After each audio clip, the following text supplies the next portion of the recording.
പാലക്കാട് ജില്ലാ ആശുപത്രിയിലെ സുരക്ഷാ ജീവനക്കാരനെ പഞ്ചായത്ത് പ്രസിഡന്റ് കയ്യേറ്റം ചെയ്തതായി പരാതി.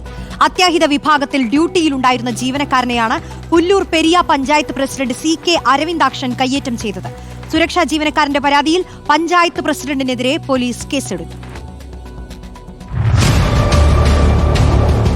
കഴിഞ്ഞ ചൊവ്വാഴ്ചയാണ് കേസിനാസ്പദമായ സംഭവം. നൈറ്റ് ഡ്യൂട്ടിയിലുണ്ടായിരുന്ന സുരക്ഷാ ജീവനക്കാരൻ രാജീവനെയാണ് പുല്ലൂർ പെരിയ പഞ്ചായത്ത് പ്രസിഡന്റ് CK അരവിന്ദാക്ഷൻ കയ്യേറ്റം ചെയ്തത്.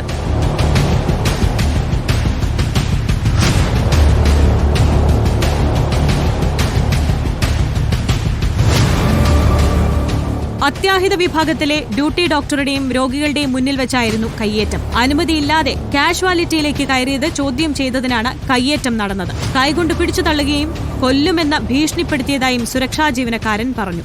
ഇയാളെ അനുവാദം കൂടെ കയറുകയും ചെയ്ത് ചോദ്യം ചെയ്യുമ്പോൾ എൻ്റെ കോളറെ പിടിച്ച് തള്ളുകയും ചെയ്യുന്നു. പോകുന്ന പൊക്കിലാന്ന് എന്നോട് പറയുന്നത് ഞാൻ കൊല്ലും ഭീഷണിപ്പെടുത്തുകയും ചെയ്തു. കേസുമായിട്ട് മുമ്പോട്ട് പോകാൻ തീരുമാനം. ഹോസ്പിറ്റൽ പോലീസ് സ്റ്റേഷനിൽ കേസ് കൊടുക്കുന്നുണ്ടെങ്കിൽ സൂപ്രണ്ടിൻ്റെ മുഖാന്തരം കേസ് കൊടുത്തിട്ടുണ്ട്. അത്യാഹിത വിഭാഗത്തിൽ സന്ദർശകർക്ക് നിയന്ത്രണമുള്ള സാഹചര്യത്തിലാണ് സുരക്ഷാ ജീവനക്കാരൻ CK അരവിന്ദാക്ഷനെ ചോദ്യം ചെയ്തത്. തന്നെ കയ്യേറ്റം ചെയ്തത് പഞ്ചായത്ത് പ്രസിഡന്റാണെന്ന കാര്യം ജീവനക്കാരൻ പിന്നീടാണ് തിരിച്ചറിഞ്ഞത്. സംഭവത്തിൽ രാജീവന്റെ പരാതിയിൽ ഹൊസ്ദുർ പോലീസ് കേസെടുത്തു. റിപ്പോർട്ടർ കാസർഗോഡ്.